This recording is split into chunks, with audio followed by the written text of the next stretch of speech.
लोगोफोर दिनैनि बे गोदान मोनसे शर्ट आपडेट भिडिअआवहाय नोंथांमोनखौ गासैखौ बरायनो थोलायबाय।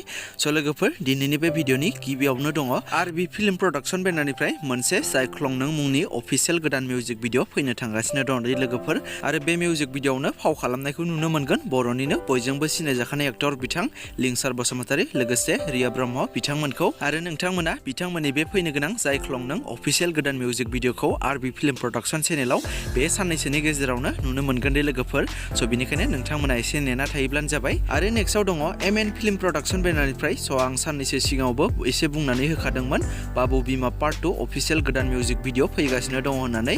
स' फाइनालि बिथांमोना दिनै बे बाबु बिमा पार्ट 2 अफिसियेल गोदान मिउजिक भिडिअखौ एमएन फिल्म प्रडाक्शन चेनेलाव हगारनानै होबाय दे लोगोफोर। स' नोंथांमोना जाय नायनो थाखाय नेनानै दंमोन बिथांमोना एमएन फिल्म प्रडाक्शन चेनेलाव थांनानै बयबो नायहैदो। स' बिदिब्ला लोगोफोर दासिमनो शर्ट आपडेट भिडिअआ बेखिनियानोमोन। जुदि नोंथांमोना भिडिअखौ नायनानै मोजां मोनदोंब्ला लाइक खालामदो आरो बेफोरबायदिनो माखासे गोदानै फैनो गोनां बर'नि माखासे मिउजिक भिडिअफोर आरो सावथुनफोरनि बागै आपडेटखौ मोनबाय थानो थाखाय चेनेलखौ साबस्क्राइब खालामाखैब्ला साबस्क्राइब खालामनानै खाथिनि बेल आइकनखौबो अल प्रेस खालामना लायोब्लानो जाबाय।